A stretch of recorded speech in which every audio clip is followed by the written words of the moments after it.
time influence. How does a robot behave during the different times of the day, different days of the week, days of the month?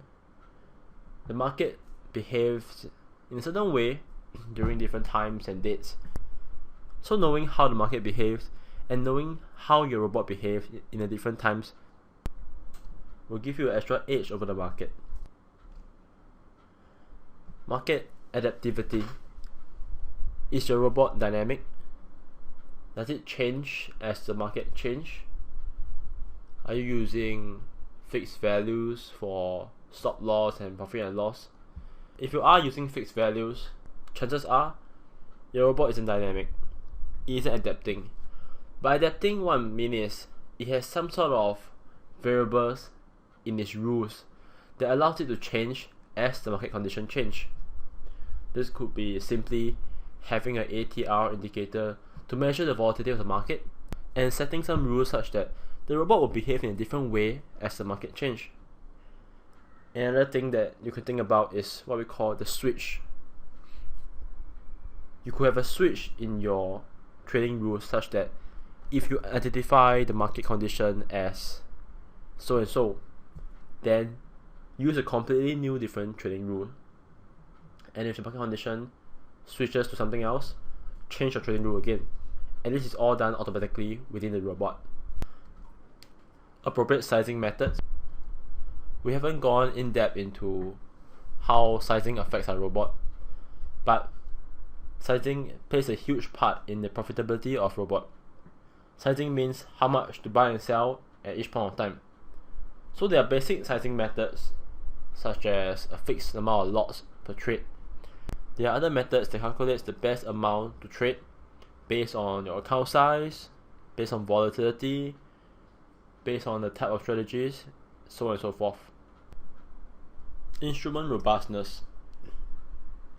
In Wikipedia, the definition of economic robustness is the ability of a financial trading system to remain effective under different markets and different market conditions.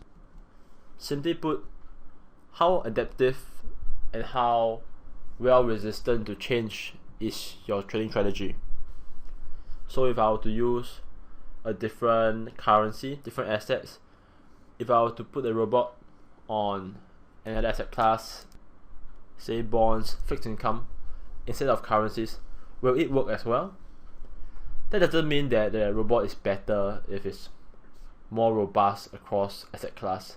Sometimes you want a robot that is specific to a certain asset class, so you don't want it to be robust across different asset class. Robustness is not just linked to the different asset class. It also represents robustness to time, robustness to change in your parameters, robustness when exposed to different backtesting or optimization methods. But the general rule of thumb is the more robust your robot, the better it is. Theoretical expectations. When you design a robot with your initial expectations, you should have a rough idea of how the robot should behave, how it should behave in a trending market, in a ranging market, in a highly volatile market, and a not so volatile market. Based on those expectations and based on the results that you get, you should be able to form certain understanding about your robot.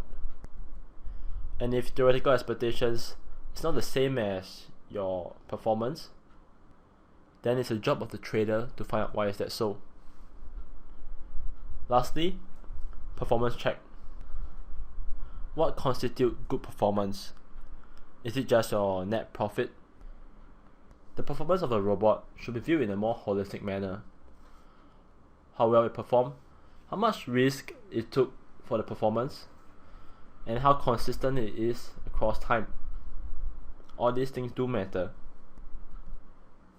Having a robot that brings in 100% a month but risks losing and your entire account in one trade, that's not a good robot. The net expected payout for the robot is most likely zero.